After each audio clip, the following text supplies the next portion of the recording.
Jadi satelit itu dikontrol di 2 stasiun bumi, satu yang kita namakan primary itu di Cikarang, Jakarta, secondary itu ada di Banjarmasin. 11 stasiun bumi itu merupakan kita namakan gateway untuk menyebarkan internet ke seluruh Indonesia dengan total kapasitas sekitar 150 giga, Bu. Nah, jadi fungsi dari 11 stasiun bumi itu agak berbeda dengan 2 stasiun bumi yang ada di Jakarta dan di Banjarmasin.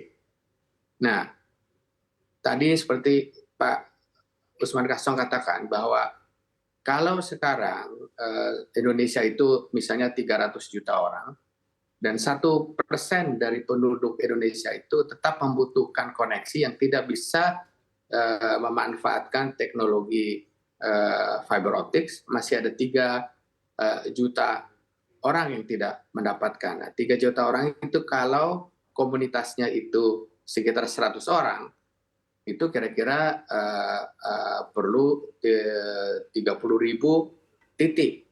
Nah, sekarang kalau kita berikan 20 megabit per second seperti yang dialami sekarang sehingga bisa dipakai untuk Zoom dan segala-segala macam, kebutuhan kapasitas itu sekitar 600 giga.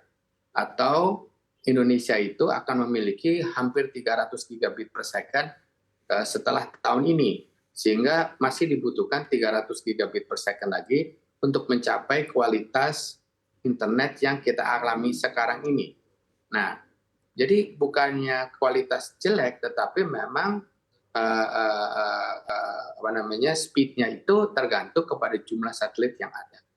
Nah, sebaiknya dipikirkan dulu juga di masa depan ini untuk meningkatkan kemampuannya sehingga bisa dinikmati seperti yang level yang kita alami sekarang. Nah, mungkin pada tahun 5 tahun, 6 tahun yang akan datang, kita sudah pakai 5G yang 100 mega. Nah, itu yang mungkin harus dipikirkan mengejarnya bagaimana. Nah, jadi saya ingin mengatakan bahwa satelit komplementer yang sangat penting, sehingga tidak ada orang Indonesia yang tertinggal, tidak bisa memasuki dunia digital ini yang merupakan sesuatu yang sangat penting dalam pembangunan masyarakat dan negara ini yang dalam masa depan.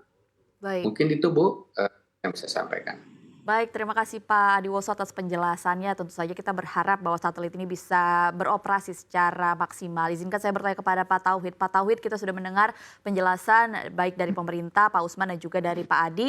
Dan kalau Anda bagaimana melihatnya? Apakah memang lewat penyediaan akses internet yang memang sangat menantang bagi pemerintah, karena tadi sudah disampaikan oleh Pak Usman, ada sejumlah tantangan-tantangan. Tapi kita tidak bisa menampik bahwa kalau kita bicara soal ekonomi ini masih membutuhkan transformasi digital, karena semua aktivitas ekonomi di Indonesia ini cukup tinggi menggunakan akses internet. Kalau dari Anda sendiri bagaimana melihatnya? Apakah memang ini sesuatu yang mungkin dicapai selama katakanlah 5 tahun ke depan, atau Anda ada pandangan lain terkait dengan fenomena ini? Silakan Pak Tauhid.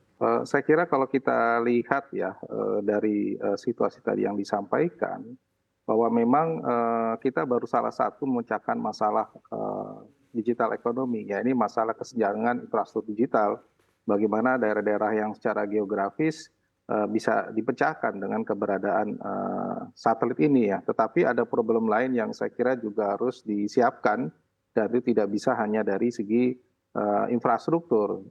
Kita bicara misalnya digital skills ya, kita masih rendah dibandingkan Malaysia, Singapura. Kita proporsi penduduk Indonesia yang memiliki keahlian dalam program komputer sangat rendah, sekitar 3,5% ya. Ya lebih baik dibandingkan Thailand atau Filipina. Atau misalnya digital skills kita dari rankingan 47 dari 64 negara. Bahkan di antara G20 kita masih peringkat 12 gitu. Jadi digital skill kita masih rendah. Bahkan kalau kita lihat ya, pekerja-pekerja digital skill kita itu masih sebagian besar dari asing ya, untuk perusahaan-perusahaan global di Jakarta ini. Kemudian yang kedua, saya kira memang betul tadi sudah disampaikan soal literasi digital masyarakat. Jadi masyarakat sekarang menggunakan digital memang hanya untuk komunikasi, belum pada level yang lebih tinggi, apakah untuk knowledge ya, ataupun bahkan untuk bisnis. Jadi memang literasi digital ini menjadi poin penting, apalagi yang memanfaatkan ini adalah masyarakat menengah ke atas. Jadi mereka bisa optimum menggunakan fasilitas internet, tapi yang bawah ini yang saya kira menjadi problem. Yang juga tidak kalah penting, saya kira sudah ada regulasinya mengenai perlindungan data pribadi. Kita sudah ada undang-undangnya, belum lama ini diputuskan. Saya kira kita masih menunggu regulasi bagaimana PP maupun peraturan menteri yang mengatur kelembagaan, otoritas, termasuk soal nanti operasionalisasi dalam perlindungan data pribadi. Dan saya kira kita juga berharap dengan dua hal tadi, kasus-kasus pinjaman online yang ilegal dan sebagainya, meskipun sudah ada pengawasan dan tindakan, tapi tetap saja muncul karena persoalan tadi ya, literasi digital masyarakat kita yang udah. Saya kira itu yang kemudian menjadi bagian tidak terpisahkan bagaimana kita bisa memecahkan masalah ekonomi digital plus ya di samping soal infrastruktur digital yang tadi sudah banyak disampaikan gitu.